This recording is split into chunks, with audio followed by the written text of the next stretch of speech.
കേരള ഗവൺമെന്റിന്റെ കീഴിൽ ഒരു സ്ഥിരജോലി ആഗ്രഹിക്കുന്നവർക്ക് പുതിയൊരു അവസരം കൂടി ഇപ്പോൾ ലൈൻമാൻ പോസ്റ്റിലേക്ക് വിളിച്ചിട്ടുണ്ട്.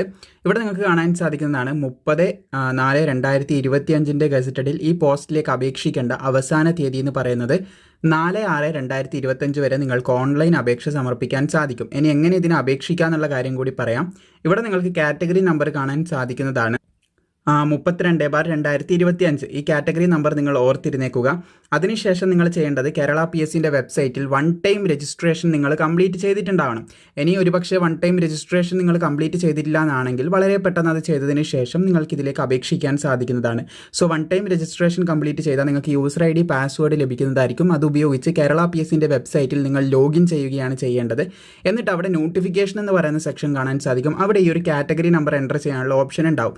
അപ്പോൾ അതിൽ നിങ്ങൾ ഈ ഒരു കാറ്റഗറി നമ്പർ എൻ്റർ ചെയ്ത് കഴിഞ്ഞാൽ ലൈൻമാൻ പോസ്റ്റ് നിങ്ങൾക്ക് കാണാൻ സാധിക്കും. അവിടെ മുതൽ നിങ്ങൾക്ക് അപേക്ഷിച്ച് തുടങ്ങാവുന്നതുമാണ്.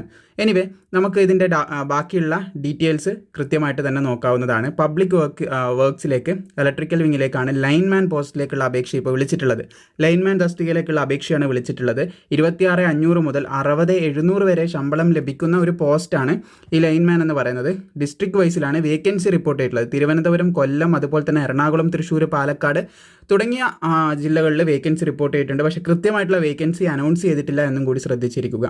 അതുപോലെ തന്നെ ഇതിന് അപേക്ഷിക്കേണ്ട ബാക്കിയുള്ള വിവരങ്ങൾ നോക്കുകയാണെങ്കിൽ method of appointment direct recruitment ആണ്. യോഗ്യതയുള്ള എല്ലാവർക്കും തന്നെ അപേക്ഷിക്കാൻ സാധിക്കും.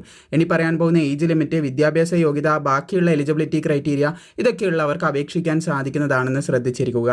അത് കൃത്യമായി പറയുകയാണെങ്കിൽ 19 വയസ്സ് മുതൽ 36 വയസ്സ് വരെ ഉള്ളവർക്ക് ഇതിന് അപേക്ഷിക്കാം. 2/1/1989 1/1/2006 ഈ ഒരു ഡേറ്റിലും ഇതിൻ്റെ ഇടയിലും ജനിച്ചവർക്കാണ് അപേക്ഷിക്കാനായിട്ട് സാധിക്കുന്നത് എന്ന് ശ്രദ്ധിച്ചിരിക്കുക.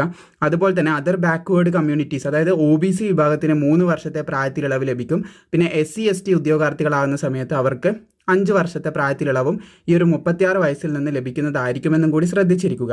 ഇനി നമുക്കിതിൻ്റെ വിദ്യാഭ്യാസ യോഗ്യതയിലേക്ക് കിടക്കാം.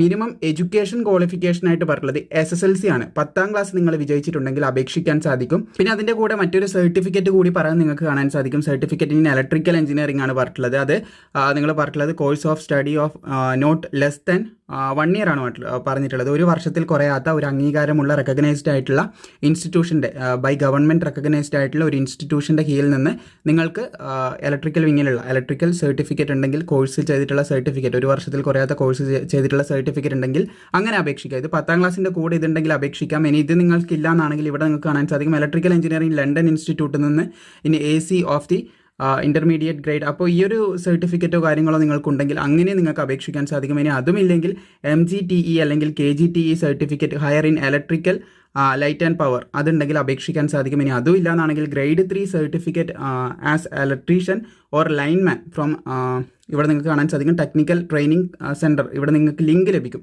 നോട്ടിഫിക്കേഷൻ നിങ്ങൾ അപേക്ഷിക്കാൻ കയറുന്ന സമയത്ത് അവിടെ കാറ്റഗറി നമ്പർ നമ്മൾ തുടക്കത്തിൽ പറഞ്ഞിട്ടുണ്ടായിരുന്നു. അവിടെ എൻ്റർ ചെയ്യുന്ന സമയത്ത് അവിടെ നിന്ന് തന്നെ നിങ്ങൾക്ക് നോട്ടിഫിക്കേഷൻ ഡൗൺലോഡ് ചെയ്യാം.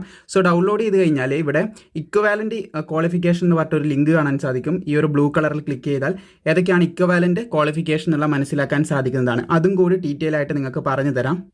സോ ഇവിടെ കാണുന്നതാണ് ഇക്വവാലൻ്റ് ക്വാളിഫിക്കേഷൻ എന്ന് പറഞ്ഞത്. നിങ്ങൾക്ക് വീഡിയോ പോസ് ചെയ്ത് നോക്കാം. അതല്ലെങ്കിൽ നിങ്ങൾക്ക് നോട്ടിഫിക്കേഷൻ ഡൗൺലോഡ് ചെയ്യാനുള്ള വഴി ഞാൻ ഇപ്പം പറഞ്ഞിട്ടുണ്ടായിരുന്നു. അതുവഴിയാണെങ്കിൽ നിങ്ങൾക്ക് അപേക്ഷിക്കുക. ഇതിൽ പറഞ്ഞ BTech എല്ലാം പറയുന്നുണ്ട്. അങ്ങനെ എന്ത് യോഗ്യത ഉണ്ടെങ്കിലും നിങ്ങൾക്ക് ഇതിലേക്ക് അപേക്ഷിക്കാൻ സാധിക്കുന്നതാണ്. ITI വാർമാനിലൊക്കെ ഉള്ളവർക്ക് അപേക്ഷിക്കാൻ സാധിക്കുമെന്നുള്ള കാര്യം ഇവിടെ പറയുന്നുണ്ട്. സോ ഇതൊക്കെയാണ് ഈ പോസ്റ്റിലേക്ക് അപേക്ഷിക്കാനുള്ള വിദ്യാഭ്യാസ യോഗ്യതയും ബാക്കിയുള്ള ഡീറ്റെയിൽസ് ഒക്കെ ആയിട്ട് പറയാനുള്ളത്.